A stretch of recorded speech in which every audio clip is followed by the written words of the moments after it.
Hoje nós vamos analisar o capítulo 3 de One Piece, que se chama... Deixa eu clicar aqui. Obviamente totalmente colorido, né, como eu prometi. Kaizoku Gari no Zoro Tojo, ou Zoro, o Caçador de Piratas, aparece, ou surge. Esse é o último capítulo disponível nesse site, de graça, sim, o último. E é por isso que a partir da próxima live eu vou colocar um pix pra vocês me ajudarem. Me ajudar com qualquer coisa só pra eu ir comprando os capítulos, né? Pra que eu consiga mostrar assim da melhor forma pra vocês. Porque mostrar a versão física eu tentei de várias formas na câmera, mas não fica muito legal, tá? Por enquanto eu não tomei nenhum problema de copyright, não tomei nenhuma DMCA, mas provavelmente porque o meu canal é pequeno. Então eu não sei como é que vai ser daqui pra frente, como eu vou armazenar essas lives, tá? Então o interessante é que vocês participem delas no momento em que elas acontecem. Não, chegou na hora certa, eu só li o nome do capítulo. De qualquer forma, eu acho que eu vou mudar a disposição dessa pra ficar melhor isso aqui, peraí. Acho que ficou melhor assim. Ou não. Acho que assim ficou melhor. Enfim. Kaizoku Gari no Zoro Tojo, ou Zoro, o Caçador de Piratas, surge ou aparece, tá? Que eu acho que foi assim como eu traduzi na versão oficial. Como eu já expliquei algumas vezes, se você está chegando aqui pela primeira vez, esta não é uma live de tradução. Eu não vou retraduzir esses capítulos porque eu já fiz isso. Vocês podem ir lá na Manga Plus, aqui. Afinal, os 3 primeiros capítulos e os 3 últimos estão disponíveis, tá? Digitarem One Piece. E em português, vocês vão ver que tá aqui, surge, Zoro, o Caçador de Piratas. Foi assim que eu traduzi. Não lembrava como eu mesmo tinha traduzido. Enfim, aí está. Vocês podem acompanhar em português. Beleza? Roberto, armazena essa live no Drive e deixa compartilhado só pra quem for sub. É meio complicado de eu fazer isso porque a galera pode baixar e colocar em outro lugar. Eu não sei se eu vou fazer isso especificamente assim, tá? Mas enfim. Vamos lá. A gente começa o capítulo, né? No diálogo entre o Kobe e o Luffy, onde eles falam que basicamente eles querem, o Luffy continua, né, a busca por companheiros, né? E eles chamam o Zoro de Maju, que é uma besta selvagem, né? Ele é um animal selvagem, um cara sem controle, por assim dizer. E aí o Luffy basicamente fala que ainda não decidiu se vai chamar ele pro bando dele, porque não sabe se ele é um Moiyatsu da Kara, se ele for um cara legal, né? Roberto, não sei se você pode falar, mas você traduziu do 4 em diante também, apesar de não estar disponível. Não comentarei sobre isso. Ok? Salve, Gui. Enfim, esse é um dos poucos capítulos de One Piece onde a gente tem o nome do capítulo em 2 páginas. Só os primeiros capítulos, se eu não me engano, eram assim, né? Coisa da Jump. De novo, Kaizoku Gari no Zoro Tojo, surge, aparece, né? Fala, homem surfista. Tranquilo, cara. Seja bem-vindo. Mais uma vez. Enfim, ele fala de Suita. O Luffy comemora porque eles conseguiram chegar sem problemas na cidade da base da marinha. E o Kobe faz pouco caso disso, porque fala, pô, é o mínimo que você precisa saber pra estar no mar, né? Saber navegar e saber chegar nos locais. E aí eles se alimentam porque eles estão com fome. Tem esse personagem aqui que acho que ele é um cameo de uma obra antiga do Oda Sensei, eu não lembro exatamente. Quando o nome do Zoro é dito, eu não sei se vocês vão conseguir reparar, mas tá vendo que o nome do Zoro aqui tá com as bolinhas? Quando o nome do Zoro é dito, os personagens ficam desesperados, né, e tudo mais. Falam que é meio que tabu falar o nome do Zoro. E quando falam o nome do Morgan, acontece a mesma coisa e de novo, tá entre bolinhas. Que saudade desse traço antigo do Oda, o Luffy do pezão era bom demais. Do pezão. É engraçado que o Luffy sempre fica sentado na proa. Na proa. Talvez tenha um motivo pra isso. Mas, Roberto, já parou pra pensar que o Zoro é o único da tripulação que o Luffy já tinha na cabeça para entrar no bando, o resto foi meio que por acaso, né? Pois é, mas porque ele escutou de outras pessoas. E isso talvez, Oslike, primeiro de tudo, seja bem-vindo, talvez isso tenha a ver com a ambição do Zoro, que é literalmente de ser o maior espadachim do mundo e que o nome dele seja conhecido até os céus. Literalmente os céus. Então, faz meio que sentido que a forma como o Luffy conheça ele seja literalmente escutando o nome dele. Afinal, ele quer que o nome seja conhecido, entendeu? Então, desde a apresentação do Zoro até o momento em que ele realizar o sonho dele, o nome dele precisa ser conhecido. Do começo ao fim. Muito boa a sua pergunta. Muito obrigado por poder fazer essa aspas. Enfim, aqui a gente tá vendo o Luffy dar risada. E aqui é uma coisa interessante, porque o Luffy fala K-ha-ha-ha-ha. E ao longo do mangá vocês vão ver que as risadas do Luffy elas começam a mudar assim aleatoriamente. É uma coisa estranha, sabe? E isso fica mais proeminente depois do Gear 5, né? Depois do Gear 5. É como eu sempre digo, é como se a personalidade do Luffy estivesse mudando, tá? Vocês vão reparar que no começo do mangá ele sempre tem nessas situações ele tá mais tranquilo, onde ele tá dando risada, ele fica mais uma boa, relax. Só que conforme o tempo vai passando, vocês vão reparar que a atitude dele muda completamente. E a gente vai ver isso capítulo a capítulo. Beleza? Fala, Gustafsson. Chega atrasado. Pegou nada, cara. Depois você consegue pegar o comecinho no VOD. Enfim. Dom de apresentação, né? Porque aqui é literalmente a base da marinha. Aqui está escrito Kai Gun, como eu já expliquei. Kai é o kanji de mar, também pode ser lido como Umi, tem essas duas leituras. E Gun é exército. Então, marinha, como eu já expliquei, é o exército do mar. Show? E aí ele fala, e aí Kobe? Vai lá, entra lá. Aí o Luffy fala, Majuado Kokana. Onde é que tá aquela besta selvagem? E aqui tem o Gol. E aí aqui que o Kobe realmente confirma que aquele que tá no pátio de execução, ou pelo menos no pátio, né, da zona da marinha, é o Roronoa Zoro. De novo. Bem em negrito, bem claro. Show? Sigamos. E aqui, Gui, tome nota. Ou quem quiser tomar nota. Esta é a primeira cena do mangá em que o Zoro aparece completamente. Antes nós só tínhamos a silhueta dele, quando a Álvida fala. Mas essa é a primeira vez que a gente vê o Zoro de verdade. Ok? E tem uma coisa importante aqui, senhores. Uma coisa muito importante aqui. O Zoro está numa cruz. E a espada do homem que ele deseja derrotar também é uma cruz. E a espadinha com a qual o homem que ele deseja derrotar o derrotou no começo, pelo menos no começo da luta, também era uma cruz. Um crucifixo. Sim. O Vajek falar que o Zoro era Jesus. Não. Nós temos um personagem em One Piece que é uma representação de Jesus, mas ele só vai aparecer lá em Wano. E ele também é crucificado.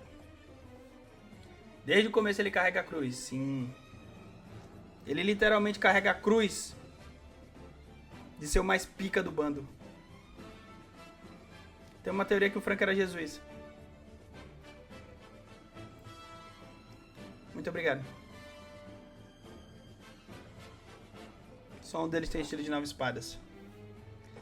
Quem sabe? Continuemos. Qual é a primeira palavra do Zoro em todo o mangá? Oi, omae.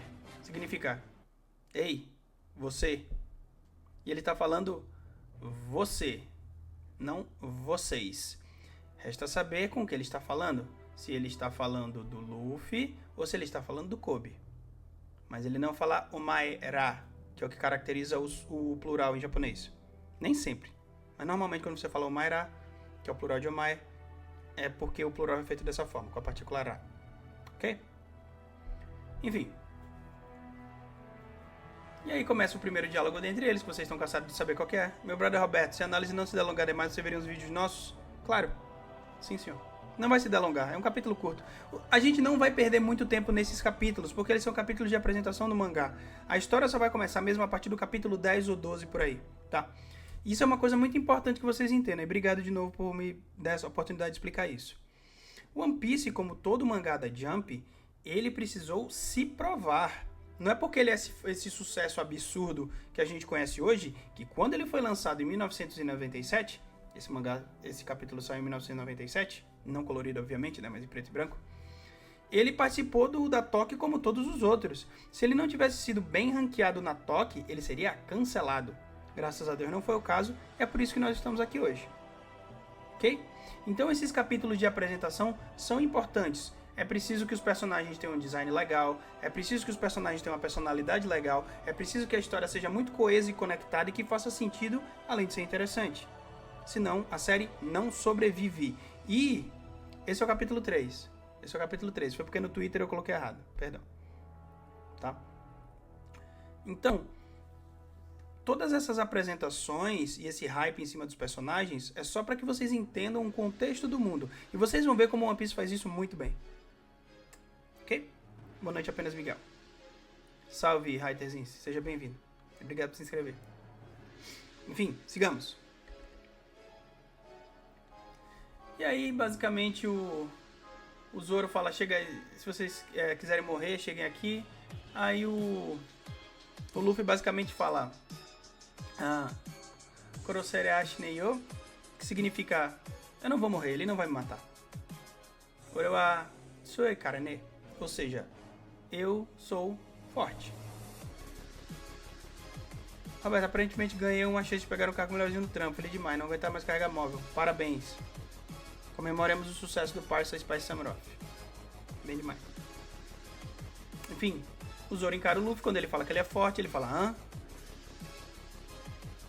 E aí chega a menininha. Vocês conhecem a história dela. Ela faz os onigiris. Inclusive, acho que vocês sabem do jogo de palavras do principal, do golpe mais famoso do Zoro, né? O onigiri. Tem uma diferença entre onigiri, que é a comida japonesa. É um bolinho de arroz. E onigiri, que é o golpe do Zoro. Se vocês não sabem isso, pelo amor de Deus. Isso aqui é o One Piece 101. É literalmente o segundo jogo de palavras da obra. O primeiro foi o Soko, né? Quando eu não soubetei o Soko Nyo Itekita. Eu deixei tudo desse mundo naquele lugar. Na verdade era embaixo. E aí temos alguns outros do golpe do Luffy, que ele fala que o soco dele é tão forte quanto tiro de pistola. Não é bem um jogo de palavras, mas só o duplo significado do kanji com o katakana. E aqui é o segundo, né? Onigiri, onigiri. Onigiri, bolinho de arroz. Onigiri, corte do demônio, ou corte do ogro. Porque Oni é um tipo específico de demônio. Ele é um ogro. Como Kaido, como Yamato e vários outros personagens de One Piece. É uma raça, Roberto? Não temos certeza, mas é possível. E isso talvez torne o nome do golpe do Zoro importante. Mas a gente vai ver isso mais pra frente. Enfim, o Zoro fala pra menina que não quer, porque ele, não porque ele é malvado nem nada do tipo, como a gente bem sabe, mas porque ele sabe que a menina vai ser responsabilizada por isso. E aqui a gente tem a primeira aparição do Helmep, né?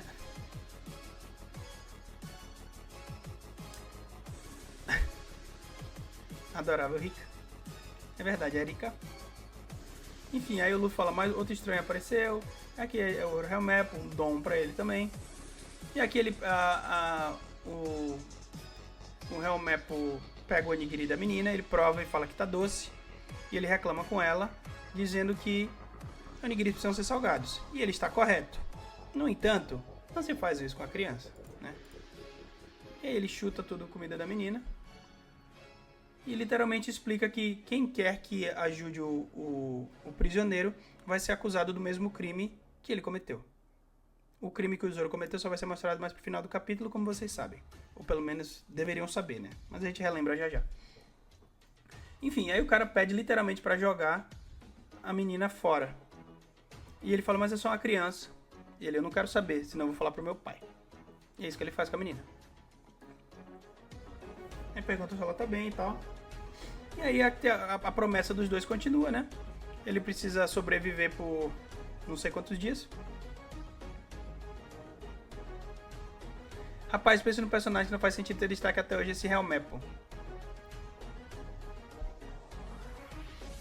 Talvez você esteja cometendo um sacrilégio.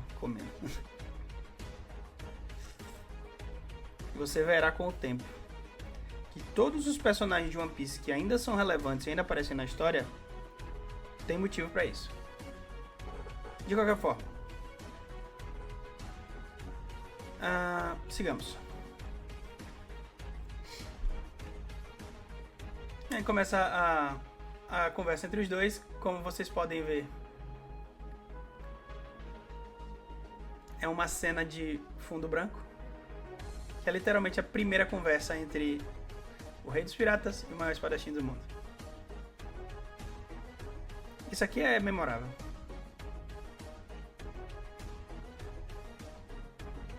Muito tempo se passou, fala aí. Enfim. Ele fala, ele não quer saber se ele... O Zoro basicamente fala que não se importa como as pessoas vão ser chamadas, ele quer viver a vida do jeito dele, blá blá blá. E isso já faz as pessoas se aproximarem dele, porque ele tem aquele badass, né? O cara é mais Ed e tal. Só que o que cativou as pessoas do Zoro não é só a atitude foda dele, nem a bandana, e nem... Enfim, o nome legal, a referência, obviamente. Isso é importante de dizer, inclusive, né? Mas eu vou deixar isso pro final do capítulo. Mas essa cena aqui. A cena que ele pede a comida que a menina fez pra ele, mesmo toda suja de terra. E foi aqui, exatamente aqui, que o Luffy já considerou ele uma boa pessoa. Mas não foi ainda aqui que ele decidiu que o Zoro ia entrar no bando. E aqui tem a explicação de que, quando a Rika explica o que aconteceu, que o lobo de estimação do Helmap estava causando problemas na cidade e ele basicamente matou o bicho, né? Aí eles entendem, né, que a culpa não era do Zoro, era daquele cara aqui, ó. Aitsu. Aquele cara. O Helmap, né? E aí a Rika explica literalmente tudo o que aconteceu. E as pessoas literalmente se abaixam, porque o Helmap tá falando pra... Se ninguém respeitar ele, né? Ele vai falar pro pai dele, porque ele é literalmente um filhinho de papai. No anime ele não corta o lobo, sim. Valeu, sorry bro. Seja bem-vindo. Enfim. E aí aqui é quando o Helmap dá risada da cara do Zoro, porque o Zoro acha que o Helmap vai cumprir a promessa e vai libertar ele. Mas o Helmap nunca quis fazer isso. E o Luffy fica muito irritado e soca ele. E o Luffy soca ele por 2 motivos. Não por um. O primeiro é obviamente porque ele fica irritado com a sacanagem que o Helmap faz. Mas o segundo e o mais importante é porque o Helmap está quebrando uma promessa. Uma promessa. E de novo, One Piece é uma história de uma promessa. Se lembram? Eu prometo que vou te devolver o chapéu quando eu me tornar um grande pirata. Então quem quebra uma promessa pro Luffy não é um homem. Não. É alguém que merece levar um murro na cara. E assim ele faz. E é aqui que ele fala: Kimetazo Kobe. Ou seja, eu me decidi, Kobe. Eu vou fazer do Zoro meu companheiro. Sim, Davi. O Luffy leva promessas muito a sério, porque pra ele, a palavra de um homem vale mais do que qualquer coisa. Sim. Sim. E é assim, senhores, que o capítulo 3 termina.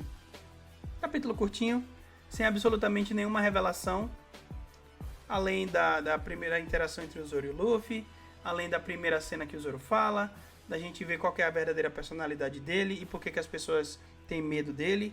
Na verdade era tudo mal entendido. A gente vê a correlação entre o golpe do Zoro e o jogo de palavras que permearia toda a série. Esse foi o primeiro, literalmente, de todos os golpes, né? E, principalmente, como esse capítulo reflete o que One Piece seria. Uma história de amizade, uma história de promessas, uma história de confiança. Sim. Sim. E eu espero que vocês tenham gostado. Ok? Análise curtinha. Eu acho que daqui pra frente eu vou fazer análise de mais capítulos de uma vez só. Porque os capítulos vão ser muito curtos, senão a gente vai levar a vida inteira e eu não vou conseguir analisar todos. Tá? Referências. O nome do Zoro, como vocês sabem, significa raposa. Tá? E eu fiz uma thread muito boa explicando por que o Zoro se perde E tem a ver com as raposas. Dê uma olhada lá no meu Twitter. Só digitem lá o meu nome e deve estar lá nos meus highlights. Faz o 4 hoje. Não. Não farei. Hoje não dá. Beleza. Assistirei alguns vídeos. Manda os vídeos aí, Gui. Tá lá no Discord? Não custa tentar. Interessante que as roupas de One Piece já estão nessa época eram atuais, apesar de ser um mundo no passado, tipo a roupa do Kobe. Interessante, vamos ver se a roupa do Kobe, se a gente tem uma coisa... Ele tá com uma camisa normal, não, nada demais, é uma camisa polo, né? Uma gola V, você tá falando? É por isso? Ainda não tá configurado o Discord JHNV, mas eu peço pro Gui colocar o link aí pra vocês. Ou então eu mesmo coloco, não tem problema. Eu vou configurar o bot pra mandar todas as notificações. Eu sou um streamer novo, né? Na verdade, eu sou um aspirante a streamer, né? Eu era só um tradutor. O cartaz ali é do Mickey With You? É, exatamente, era esse o nome, eu nem lembrava. Deixa eu copiar aqui o link do servidor. Aqui, ó. Vocês podem entrar no meu Discord aí. E aí vocês podem mandar os vídeos e tal. Tá? Vejamos os vídeos que vocês querem que eu reaja.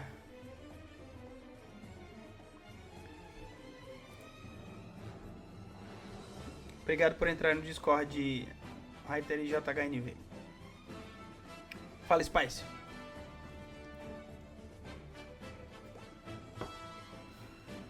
O que manda? Pedidos.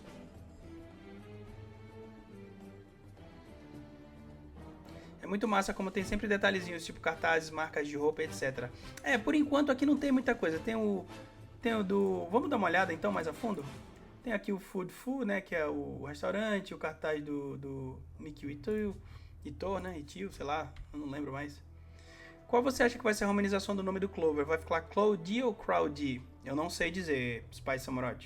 Como eu comentei na live de análise do capítulo 1120, é muito difícil acertar a romanização. Mickey Ito, é isso.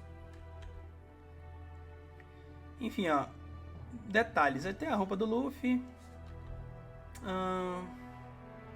Um gato andando aqui. Os personagens aqui reagindo. Nada muito chamativo, aparentemente.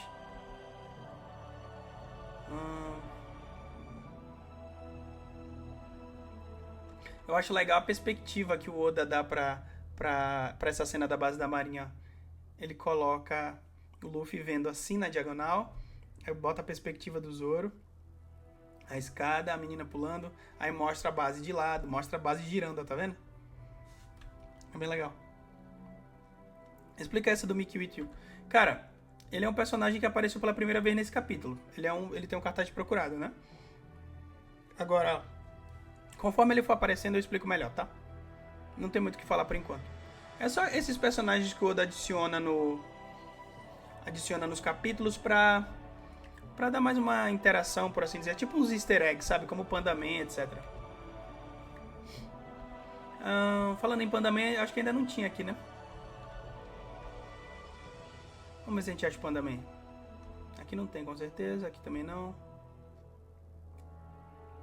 Sem Panda Mans. Sem Panda Mans? Não sei se algum desses agachados, acho que não. Se der pra ver, eu não consigo. Acho que não. Mikito, nascido em Yokohama, província, né, de Kanagawa, 26 de março de 1973. É um escritor de mangá da revista Weekly Shonen Jump. Foi assistente do escritor Nobuhiro Atsuki ao lado de Oda. Então ele foi um colega do Oda Sensei que trabalhou com ele em Samurai X. Panda Man é uma lenda, sim. Enfim. E foi isso, pessoal. Espero que vocês tenham gostado da análise do capítulo 3. Na próxima análise que a gente vai fazer, eu não sei se vai ser ainda essa semana, eu vou analisar pelo menos 2 capítulos, tá? Pelo menos 2. Show?